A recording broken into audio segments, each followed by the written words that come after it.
கீழே தான் இருக்கிறாங்க. அதை மாற்றி அமைக்கிறதா இருந்தா முஸ்லிம்களுக்கு 10% சிறுபான்மைக்கு என்று 15% கொடுக்கணும். குறிப்பா முஸ்லிம்களுக்கு 10% கொடுக்கணும், 100க்கு 10 கொடுக்கணும் சொல்லி என்ன செய்யறாரு அவரு ரங்கநாத் மிஸ்ரா பரிந்துரை செய்யறாரு. பரிந்துரை செஞ்சதையாவது உடனே அவங்க அமுல்படுத்தினாங்களா? பரிந்துரை செஞ்சதை வாங்கி வச்சுக்கிட்டு பார்லிமெண்ட்ல கூட தாக்கல் பண்ணாம விட்டாங்க. அப்ப பார்லிமெண்ட்ல கூட தாக்கல் பண்ணாம 2 வருஷம் கழிச்சு அது ஒரு இஷ்யூவான பிறகு தாக்கல் பண்றாங்க. அந்த அறிக்கையை தாக்கல் பண்ணாங்கன்னு சொன்னா, ஒரு நாடாளுமன்றத்தில் ஒரு அறிக்கையை தாக்கல் பண்ணுவதாக இருந்தால் இந்த அறிக்கைக்கு நாங்க என்ன செய்ய போறோம்னு சேர்த்து தான் தாக்கல் பண்ணணும். இவங்க என்ன செஞ்சாங்க, அறிக்கையை கொடுக்கறாங்க. அரசாங்கம் இதுக்கு என்ன செய்ய போகுது, ரங்கநாத் மிஸ்ரா கமிஷனுடைய அறிக்கையை ஏற்றுக்கொள்ள போகிறதா ஏற்றுக்கொள்ளாதா அப்படிங்கறத பற்றி எதுவும் சொல்லாம வெறுமனே அறிக்கையை தாக்கல் பண்றாங்க. இடஒதுக்கீட்டை பத்தி என்ன சொல்றீங்க அப்படின்னு கேட்கும் பொழுது நம்ம பிரதமர் சொல்றாரு, ஒத்த கருத்து ஏற்படுத்தின பிறகு நாங்க கொடுப்போம் அப்படின்னா கொடுக்க மாட்டோம்னு அர்த்தம். ஏன் ஒத்த கருத்து வருமா? பிஜேபியும் சேர்த்தாதான் தருவேங்கிறாரு. அதுக்கு என்ன அர்த்தம்? ஒத்த கருத்துனா என்ன?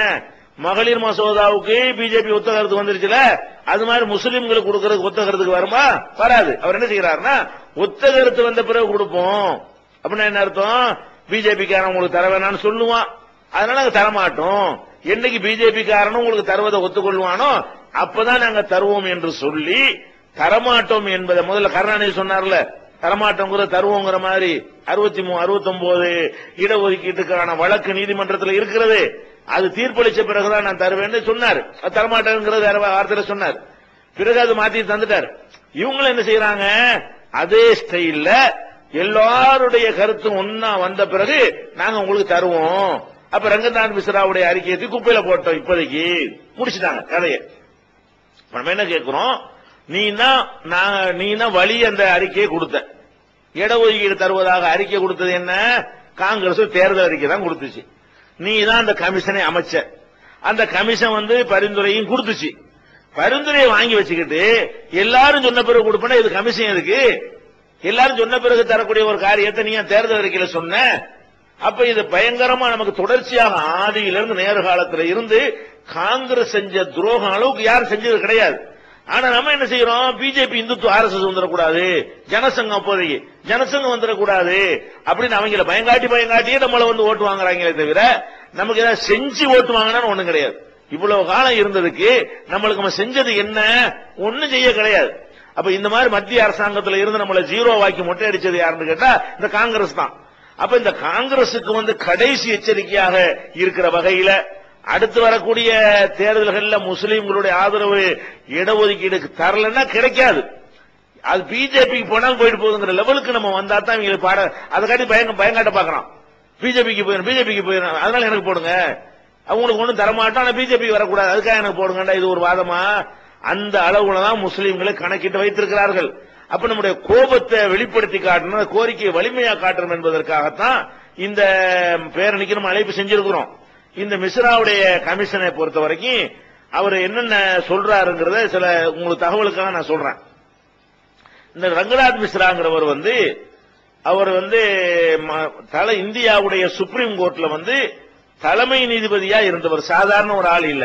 1990-91 இந்தியாவில் உள்ள சுப்ரீம் கோர்ட்டுக்கு தலைமை நீதிபதியாக இருந்த ஒரு தரமிக்க ஒரு நீதிபதி. அதை நம்ம கவனத்தில் வச்சுக்கொள்ள வேண்டும். ஏதோ சாதாரண ஒரு சின்ன கோர்ட்ல இருந்த ஒரு நீதிபதி கிடையாது. அதுக்கு முன்னாடி பல மாநிலங்கள்ல உயர் நீதிமன்றத்தில் நீதிபதிகளாக இருந்திருக்கிறார். அவர் என்ன செய்யறாருன்னு கேட்டா, அவர் முஸ்லிம்களுக்கு சொல்ல பரிந்துரை என்னன்னு கேட்டா, கல்வியில் பின்தங்கியுள்ள முஸ்லிம் மாணவர்களுக்கு வட்டி இல்லாம கடன் உதவி வழங்கணும். என்னென்ன விஷயங்கள் சொல்லியிருக்காருன்னு கேட்டா, கல்வியில முஸ்லிம்கள் ரொம்ப பின்தங்கி இருக்கிறாங்க, அவங்களுக்காக வேண்டி கடன் வட்டி இல்லாம கடன் கொடுங்க. இந்த வட்டிங்கிறதுனால அவங்க வாங்க மாட்டேங்கிறாங்க, வட்டி இல்லாமல் நீங்கள் அந்த கடனை கொடுத்து அசல வாங்குற மாதிரி ஒரு முடிவு பண்ணுங்க சொல்லி 2வது வால்யூம்ல 48ஆம் பக்கத்துல குறிப்பிட்டிருக்கிறாரு.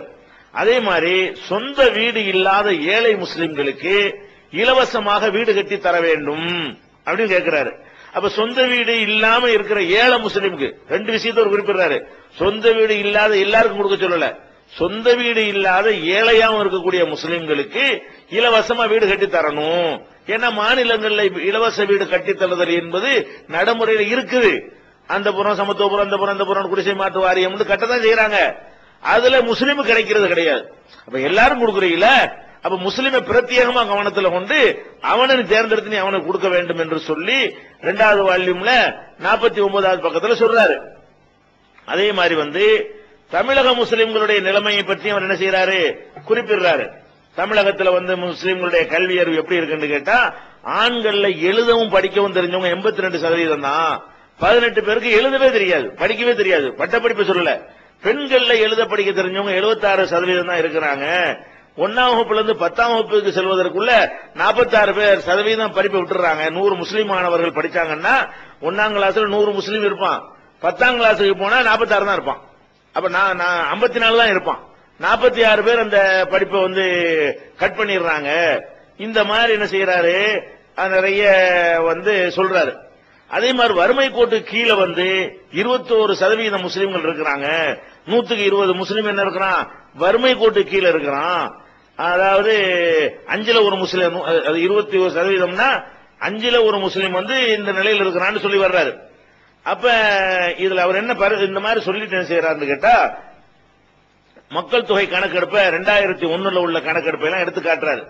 முஸ்லிம்கள் 2001 கணக்கெடுப்பு பிரகாரம் 13% இருக்கிறாங்கிறாரு. அது பிராடு கணக்கெடுப்பு தெரியும். 2001 எடுத்த கணக்கெடுப்பு அது வேணுமென்றே முஸ்லிம்களை விட்டு முஸ்லிம்கள் வரக்கூடாது என்பதற்காக எடுத்த கணக்கெடுப்பு என்பதை அந்த 2001 கணக்கெடுப்பின் போது நம்ம என்ன செஞ்சிருக்கிறோம், உணர்வுல எல்லாம் ஆதாரத்தோட எழுதியிருக்கிறோம். இந்த மண்ணடி மாதிரியான பகுதிகளில் கூட அவன் முஸ்லிம்களை கணக்கு எடுக்கவே இல்லை, ஒரு தெருவையே விட்டுருந்தான். அவன் முஸ்லீம் ஏரியாக்கள் தெருக்கள் எல்லாம் விட்டு எடுத்தான். அதனாலதான் 13 காட்டுது. நம்ம அதோட கூட இருக்கிறோம். இருந்தாலும் இவன் போர்ஜரி பண்ணி எடுத்த இந்த கணக்கெடுப்புல கூட முஸ்லீம்கள் 13%, கிறிஸ்தவர்கள் 2% இருக்கிறாங்க அப்படின்றத அந்த ஆளு அதை குறிப்பிடுறாரு. அப்ப இந்த மாதிரி 2001 கணக்கு பிரகாரம் 13% முஸ்லீம்கள் இந்திய அளவில் இருக்கிறாங்க.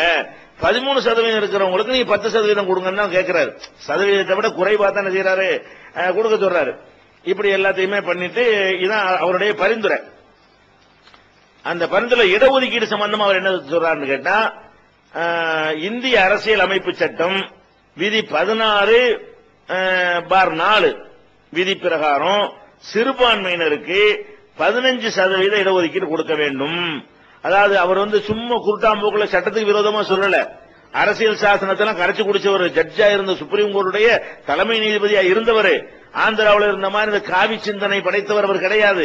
ஆந்திராவில் சில நீதிபதிகள் அந்த தடை உத்தரவு போட்டாங்களே, அவங்களுக்கெல்லாம் மிஞ்சின ஒரு அறிவாளி அவர் சட்டத்தை பொறுத்த வரைக்கும்.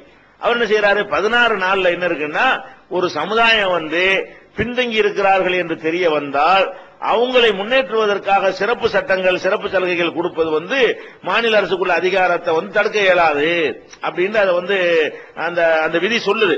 அது அடிப்படையா வச்சு விதியில இருக்கத்தானே செய்ய, சட்டத்தில் ரூல்ல இருக்குதா இல்லையா.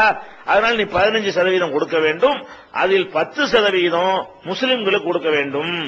ஏனெனில் முஸ்லிம்கள் ஒட்டுமொத்த சிறுபான்மை ஜனத்தொகையில் 73% இருக்கிறார்கள். சிறுபான்மை மக்கள் 50 பேரை ஒன்னா சேர்த்தோம்னு சொன்னா, பெரும்பான்மை விட்டுட்டு நம்ம 73 இருக்கிறோம். அப்ப மீதி 23 தான் மத்த எல்லாரும் வருவாங்க. கிறிஸ்தவர்கள், சீக்கியர்கள், பௌத்தர்கள் யாரெல்லாம் சிறுபான்மையா இருக்கிறாங்களோ 50 பேரும் சேர்ந்து 23 சிறுபான்மை மக்கள் 50 பேரை மொத்தமா சேர்த்தோம்னு சொன்னா, ஒவ்வொரு 100 பேர்ல 73 நம்ம தான் இருக்கிறோம். ஏன்னா அது எதுக்குன்னு கேட்டா, எங்களை எல்லாம் குறைச்சு விட்டாருன்னு மத்தவங்க சொல்லக்கூடாது இல்லையா. அப்ப அவர் சொன்னது குறைவான பரிந்துரை தான். 100க்கு 73 இருந்தா நமக்கு 10ங்கிறாரு, 25 இருக்கிறவனுக்கு என்ன செய்யறாரு, 5ங்கிறாரு. அது உண்மையில பார்த்தோம்னா நம்ம 12 கொடுத்துட்டு அவனுக்கு 3 கொடுக்கணும். 75க்கு 25 கணக்குல இருந்தா நம்ம முக்காவாசி இருக்கிறோம்ல, முக்காவாசி இருக்கிறவர்களுக்கு அவர் என்ன செய்யறாருன்னா 66% தர்றாரு. 10% எவ்வளவு, 66% தர்றாரு. அதே நேரத்தில் காவாசி இருக்கிறவனுக்கு என்ன பண்றாருன்னு கேட்டா, அவனுக்கு 33 கொடுக்கிறாரு. 25% உள்ள மற்ற சிறுபான்மையினருக்கு ஒரு வகையில பார்த்தா நம்ம குறைவுதான். அப்ப இந்த சிறுபான்மை மக்கள் யாரும் வருத்தப்பட முடியாது. பெரும்பான்மையாக இருக்கக்கூடிய ஒரு சிறுபான்மை மக்களுக்கு அதை விட குறைவாகத்தான் நான் என்ன செய்யறோம், இடஒதுக்கீடு கொடுங்கன்னு சொல்லி பரிந்துரை செய்யறாரு. அப்ப இது இந்த சிறுபான்மைக்கு ஒதுக்கப்பட்ட இடத்தை பெரிய வேற சமுதாயத்துக்கு என்ன செய்யக்கூடாது, கொடுத்துடக்கூடாது, காலியா வச்சிருந்து மறுபடியும் நிறைக்கணுங்கிற மாதிரிலாம் நிறைய சொல்றாரு. இப்ப நம்ம என்ன பிரச்சனைக்கு வர்றோம்னு கேட்டா, இந்த இடஒதுக்கீடு நம்ம எப்படி அடைகிறது?